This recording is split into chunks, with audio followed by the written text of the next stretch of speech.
Moving on to the soft SVM, one more variation of support vector machine algorithm, which gives the relaxation to the constraint. Let's see how and why it is. Uh, First of all, consider this example here on the single dimension. We have got the weights in an increasing order from left to right. Of course, looking at the example, one can easily identify that this particular samples are obese and this particular samples are not obese. Okay. Then we have to build a, the model with the margin, of course. Okay, which is possible like this. Okay, but sometime it may happen, okay, some samples which is not obese but lying on the obese side, of course, because maybe this particular sample may have got the good height. For that reason the weight got increased, but it is not getting it should not get classified as obese. So this sample you can clearly see by, if you consider this particular hyperplane on this particular sample. So this particular sample is getting classified as a misclassified. Of course, it is getting misclassified here, and of course we cannot even have this hyperplane between here. Then it would lead us to overfitting. Then it will give us many errors in that case.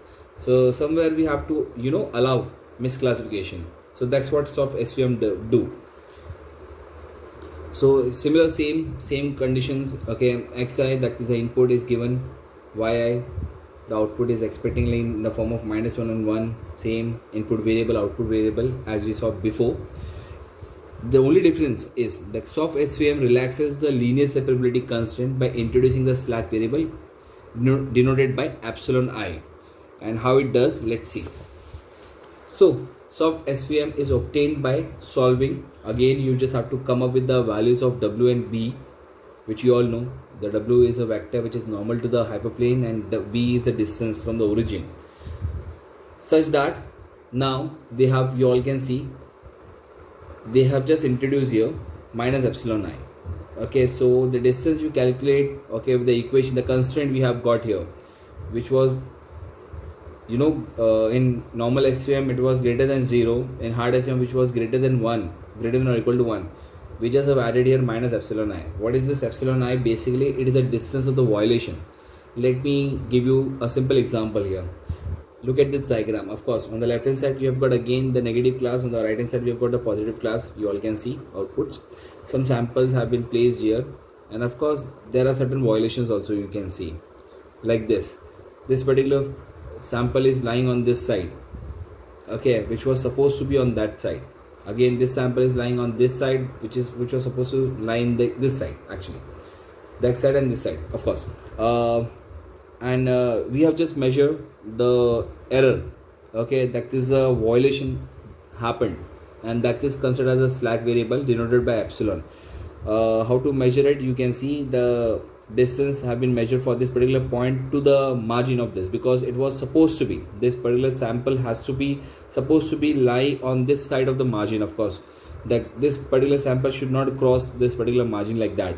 So we are measuring this distance like this. So this, if we consider this sample as XL, of course, so the distance will be epsilon L, like that. Similar goes for this condition. Okay, if this is a sample, okay, which was supposed to lie on that side, so of course the distance of the violation will be denoted as epsilon K, and will be measured with respect to the margin,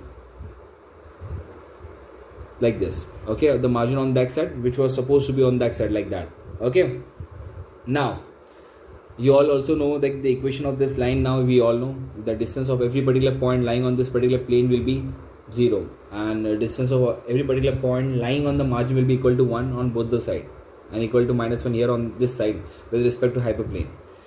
Now we need to have the calculation for this particular, and we see, well, let's see and whether it satisfies this condition. Okay, remember one thing, okay, like we saw for hard SVM, it is actually satisfied for every sample, which is actually on the right side. Actually, what I mean to say, like the samples are this samples and this green samples are lying perfectly. Okay, so of course they will satisfy the condition, and their epsilon value will be definitely 0, because they are not creating the violation here. Only these two samples are creating the violation, of course. So in that case only we have to consider the epsilon value. So ultimately all the samples other than this, XL and XK are satisfying this condition, because in all the cases epsilon values are 0. Only for this XL and SK values are different. Now values are coming here, evolution is there. So let's see, let's consider the XK. So SVM jointly minimizes the magnitude of W square and average slack. How come? Let's see. Let's consider the XK point here, and the distance, just consider the distance of this particular point to the margin. Okay, let it be 3 units. Okay, so 3 units, so sorry, here 3 units will come, plus 3. Okay, 3 units. Okay, and the expected output was for this particular sample was positive, of course, lying on this side, so the YK value will become positive. Okay, now the distance, the actual distance, okay, which we can calculate with respect to the hyperplane. If we do that, so the distance of this particular point with respect to the hyperplane, that is W XK plus B, will come in negative, of course. So we can see here, and we can assume that the distance is 2 unit to the hyperplane, like this, from here to here, like this. Before, for epsilon k, we just have calculated the distance from this particular sample to the margin. We are trying to calculate the point, like the distance with respect to the hyperplane now. So that distance, that the WXK plus B will be somewhere around -2, but of course why negative? Because it is lying on the side of a hyperplane. So now let's consider and put it. So you all know the condition which was given. I'm just trying to put here YK is plus, and the distance we are getting with respect to the hyperplane is -2, and which is greater than or equal to, sorry, plus 3, so that is 1 minus 2 minus 2.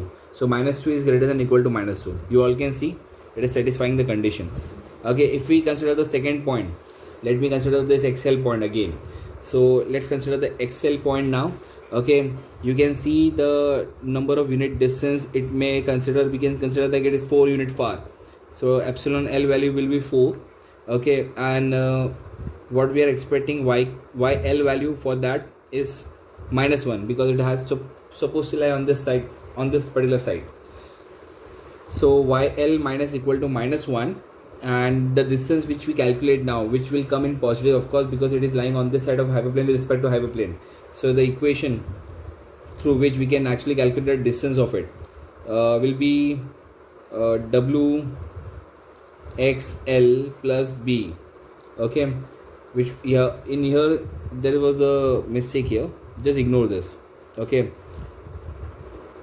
which was actually less than equal to -1, because the point was lying on this side, of course, for this in this case.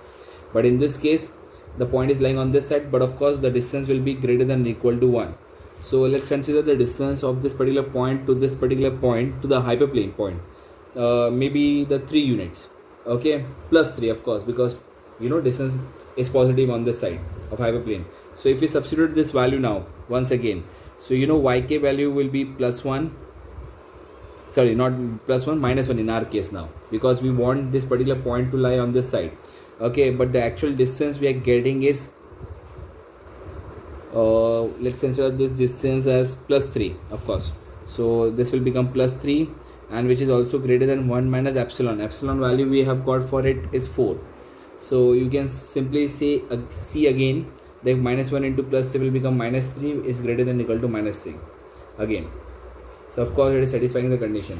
So this particular constraint is satisfying for all the samples. Of course, the samples which have been rightly placed, their epsilon value will remain 0. So of course it will follow the rule of hard SVM. But some samples have been misclassified. It will not disturb the hyperplane by using this condition, 1 minus epsilon I. So that's all from SVM side. I hope people have enjoyed the video. Thank you so much for watching it.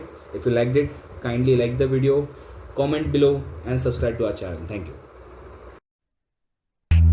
That's all guys from this video. If you really like this video, press like button and do subscribe to our channel. If any queries or suggestions, do comment below. For more such updates, follow us on Instagram and Facebook.